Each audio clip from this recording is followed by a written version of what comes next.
Segundou e o mercado financeiro já abriu sangrando, continua reagindo à tarifa do Trump, as tarifas, né? E o Japão já deu circuit break, muita notícia alarmista ali, muito cliente me mandando mensagem: ah, o que está acontecendo com o meu dinheiro? Eu comecei a investir nos Estados Unidos agora, está tudo caindo e não sei o que, blá blá blá blá blá blá.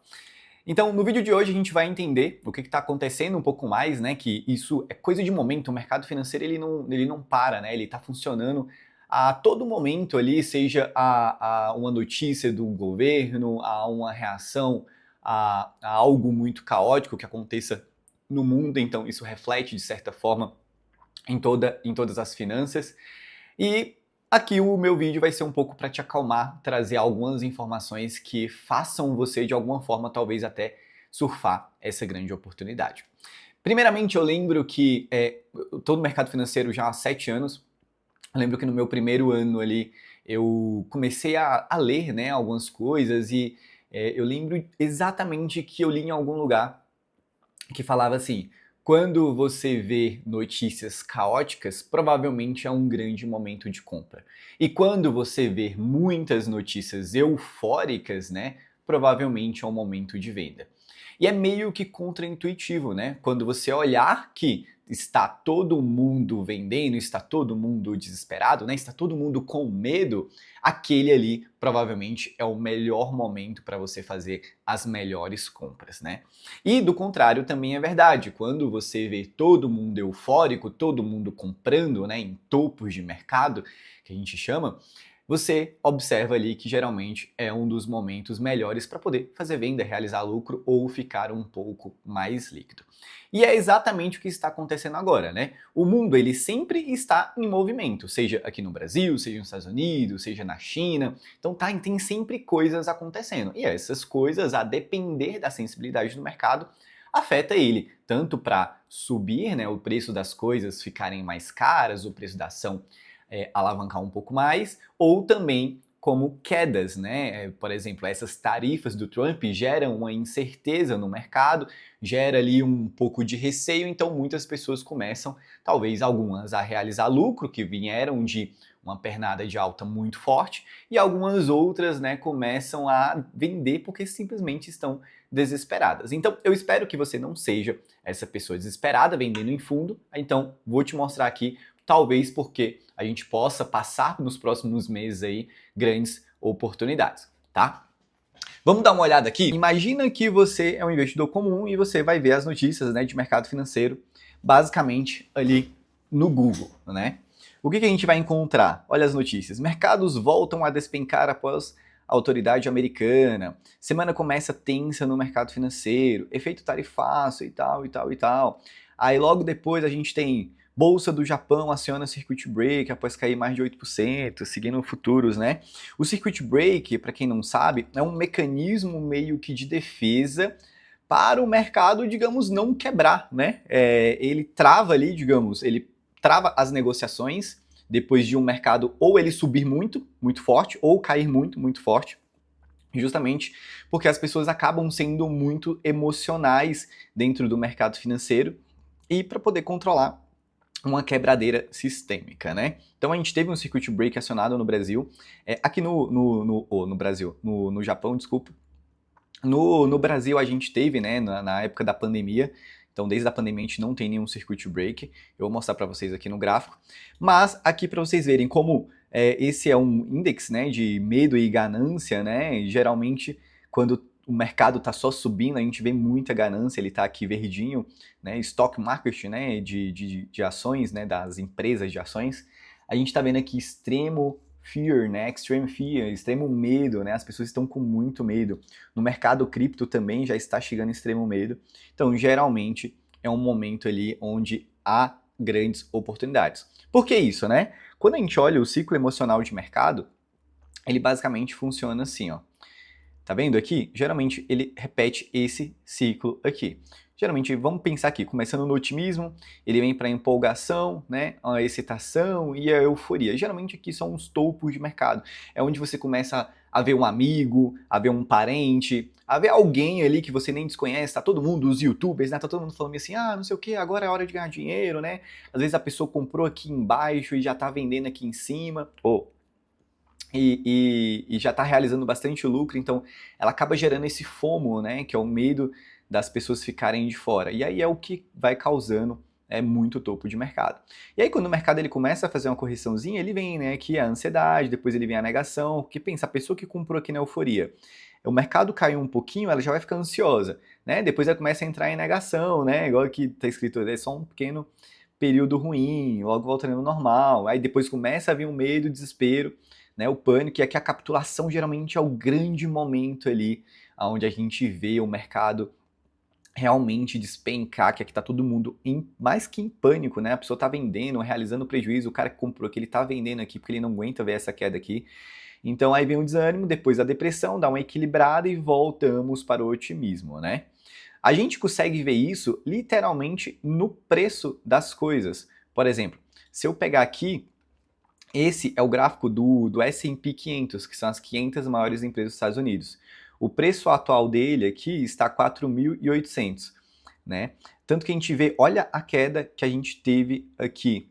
Mas deixa eu abrir o futuro dele, só para vocês terem noção, né? Esse aqui é o S&P 500 do futuro, né? O preço negociado no futuro. E a gente já teve, olha só como o mercado ele é puramente emocional. Ele caiu muito forte, né? Cada candlezinho desse daqui, cada retângulozinho vermelho desse daqui, ou verdinho, é um dia, tá? Então esse aqui é o de hoje. Então a gente está tendo negociações sendo negociadas agora, nesse exato momento. Olha o tanto de dinheiro, mais de 2 bilhões de volume, né? Então a gente já teve um mercado que abriu em queda, já bateu um fundo aqui, inclusive nessa linha azul que eu coloco, essas linhas azuis são para eu poder marcar fundos de mercado de momentos anteriores. E aí a gente vê uma grande negociação e o mercado já até querendo virar quase positivo aqui, né? Da abertura para cá a gente está ainda com uma queda hoje de 1,4. Mas olha como a gente vê no longo prazo aquilo se repetindo, né? O mercado tinha feito um topo aqui. Imagina que você tivesse comprado, né, ali o S&P 500, né, que são as 500 maiores, que está incluso Apple, Microsoft, Amazon, Nvidia, Tesla, né, todas as 500 maiores empresas dos Estados Unidos. Imagine que você comprou aqui nesse topo aqui, e você está vendo provavelmente aí cerca de 20, mais ou menos uns 20% de queda na sua carteira. Ou seja, se você tivesse comprado 10 mil reais, você estaria vendo aí provavelmente 8 mil reais na sua carteira. Você perdeu 2 mil, sumiu 2 mil reais da sua carteira.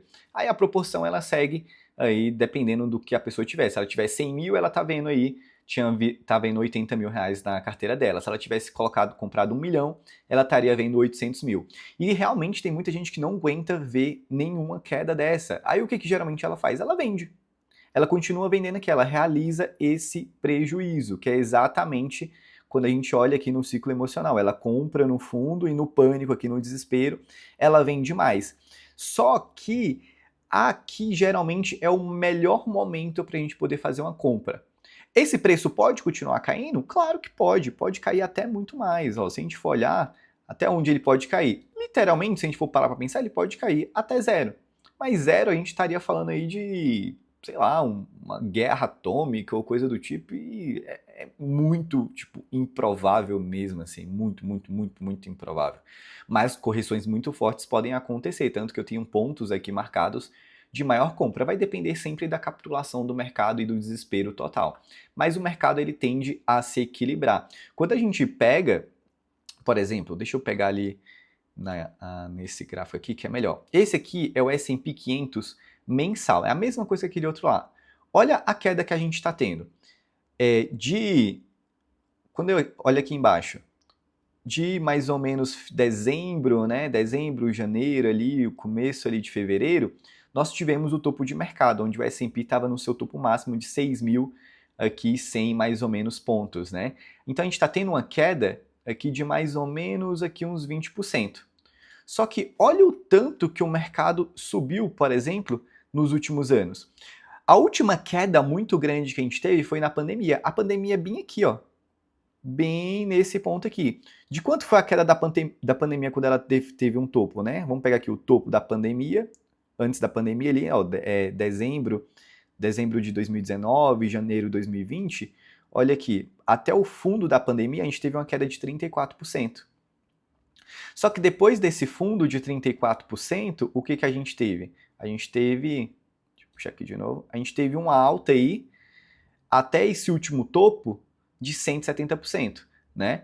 Aqui, até em 2022, depois de 2 anos, a gente teve uma queda, uma alta de 112%, mais ou menos, e uma alta de 169%. Então, você mais que dobrou aí, triplicou quase o seu capital aí em 5 anos. Então é claro que o mercado em algum momento ele iria fazer uma correção, né? O mercado ele sobe caindo, né? Ele não só sobe infinitamente. Quando a pessoa não tem acesso a esses gráficos, ela não tem esse conhecimento aqui, ela não entende muito, então ela acaba vendendo. E tem muita gente que no mercado não entende isso, ela simplesmente só compra ali no home broker e tal, e aí quando se vê caindo ela desespera e vende. Então sem conhecimento você acaba perdendo bastante dinheiro. Então, quando a gente olha aqui no S&P 500, a gente está tendo provavelmente grande momento de compra, né? Eu mesmo, semana passada, sexta-feira, que foi aqui, né, nesse último fundo aqui, diário, isso aqui é sexta-feira passada. Deixa eu pegar aqui para vocês verem. Esse candle aqui é sexta-feira passada. Eu comprei bem aqui, tanto para mim, alguns clientes aproveitaram e compraram, só que ele já caiu mais. Então a tendência é o quê? Se você tem um caixa, você está fazendo seus aportes DCA, né, comprando aos poucos, você vai comprando cada vez mais barato, para quando no futuro houver uma correção, você teve boas compras aí baratas, né? Quando a gente olha aqui, ó, tá vendo? O mercado ele sobe caindo, né? Então, não sabemos, sinceramente, não sei até onde essa queda pode ir. A China retalhou um pouco os Estados Unidos, isso aqui está acontecendo tudo agora. É meio que de momento, né? Então a gente pode ver quedas mais bruscas, né? A gente vê. E o Bitcoin aqui também está caindo muito forte, os mercados todos, né, estão caindo, mas até que tá dando uma segurada bem relevante aqui. No Brasil, também, quando a gente olha, né, a nosso Bovespa, nosso índice Bovespa, também caindo, fazendo fundo, gerando algumas grandes oportunidades, tá? E o dólar, só para a gente finalizar, tá subindo. Ele tinha feito um fundinho aqui em 5,60 e já subiu aí mais ou menos aí uns 4%. Quem aproveitou e comprou um pouquinho de dólar aqui também tá suave. Não sabemos, né, para onde esse dólar pode ir, se ele pode vir para 6, se ele pode descer ali para 4, mas é o que está acontecendo agora. Por isso que a ideia é sempre ir fazendo os aportes, né, fazendo as compras periódicas, né, o que a gente chama de DCA, fazendo aos poucos e, claro, volto a dizer, nunca compre nada a mais do que te dê uma dor de barriga, né? Se você não dá conta muito, fique um pouco mais em renda fixa, mas sempre também diversifique um pouquinho em renda variável para você potencializar os seus ganhos. Então é isso, galera. Só tomem cuidado, né? O mercado financeiro está bem sensível no decorrer dessa semana, pode acontecer bastante coisa, mas a gente vai estar de olho e eu vou atualizando vocês com novos vídeos, beleza? E se você gostou desse vídeo, deixa o seu like e se inscreve no canal, isso vai me ajudar bastante a continuar trazendo mais notícias, mais assuntos relevantes como esse, beleza? A gente se vê no próximo vídeo.